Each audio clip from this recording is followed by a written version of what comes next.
Welcome to This Explainer. Today, we're diving straight into some absolutely game-changing insights from Steve Chandler's brilliant book, 100 Ways to Motivate Yourself, Change Your Life Forever. We're going to focus on a really specific, powerful concept from the book today, how embracing objective coaching can completely transform your self-motivation. You know, if you really want to break through your own limitations, you can't just rely on willpower. You need a system. And Chandler provides a brilliant one. So let's just get right into it. Think about this for a second. After a rough, genuinely disappointing round on the golf course, what does Tiger Woods do? He goes out and takes a golf lesson. Now, the immediate, almost paradoxical question that pops into your head has got to be, wait, who on earth could give Tiger Woods a golf lesson? I mean, he's literally one of the greatest players in the history of the sport. What could anyone out there possibly teach him about golf that he doesn't already know? Well, the answer to that is actually super fascinating. As Steve Chandler learned from an incredible business consultant named Steve Hardison, Tiger doesn't take a lesson because his coach is some functionally superior player who can somehow beat him on the green. Obviously not, right? No, he takes a lesson because the coach acts as an objective observer. A coach can actually physically and mentally step back and see him completely objectively. Hardison, this business consultant, he actually had this almost near psychic ability to just observe and see exactly what was missing in people's behavior. A great coach isn't a better player. They're just an objective set of eyes. Section 1. The Parable of the Mission. Planning over mere activity. Okay, so the story of Steve Hardison absolutely nails the difference between just being busy and actually being effective. Back in his youth, Hardison was a missionary in England, and he totally shattered records for enrolling congregants, like completely blew past everyone else. How'd he do it? Well, the other missionaries, they focused purely on activity. They scurried about, rushing out to knock on doors all day long. And sure, they were exhausted, but essentially, they were just in the business of knocking on doors. Hardison, though, he focused entirely on the result. He spent the very first part of his day just planning and plotting. He combined visits to economize travel time. He set up intra-neighborhood referrals. Basically, Hardison engineered his success through deliberate, creative planning. It proves that true motivation isn't just about moving fast and burning energy. It's about seeing the entire board clearly before you even make a move. Section 2. Confronting the voice. Mastering inner doubt. So Hardison taught Chandler about this concept of the voice. And come on, you know the voice. It's that insidious, quiet little internal doubt that whispers to you first thing in the morning, right? Telling you you're way too tired to get out of bed, or maybe telling you to just play it safe and hold back right before you're about to speak up in a big meeting. Well, Hardison outlined a really actionable progression to just totally defeat it. Step 1, do not ignore it or deny it. It is there, everyone has it. Step 2, talk back to it. And step 3, and honestly, this is where it gets really fun, ridicule it. Literally talk trash to it, make fun of it, point out how utterly stupid and illogical that voice of doubt actually is. Because when you actively debate and mock your own doubts, you take the power right back. Section 3. A lesson in discomfort, finding hidden courage. Now there's the defining, almost shocking moment in Chandler's own life that captures this whole dynamic perfectly.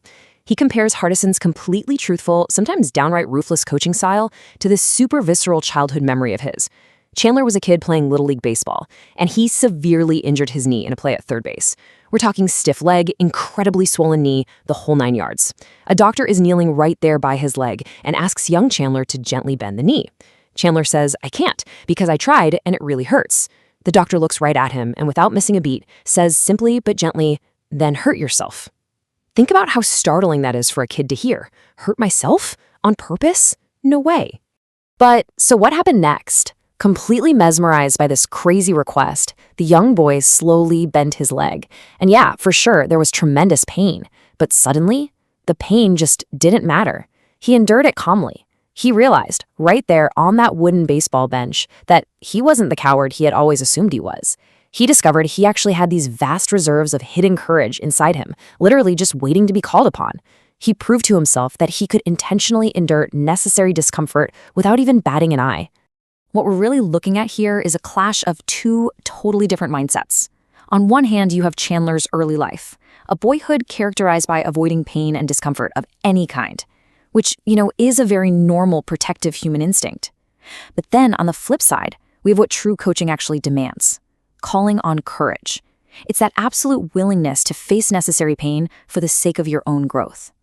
This visceral baseball story, it perfectly mirrors the rigors of coaching. Steve Hardison, when he acted as Chandler's coach later in life, he required him to call on those exact same hidden reserves.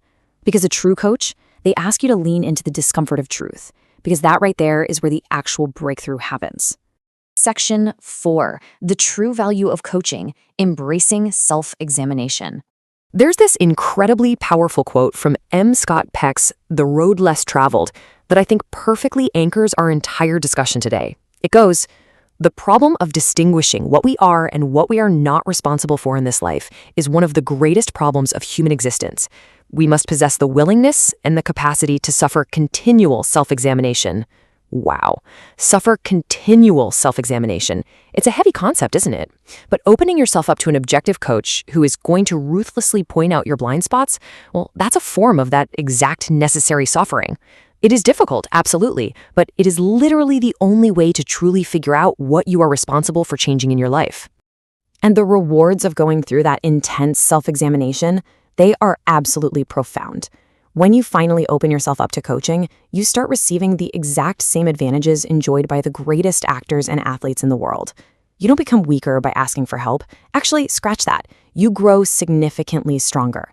Because the absolute best moments with a coach occur when they help you do something you were previously terrified to do.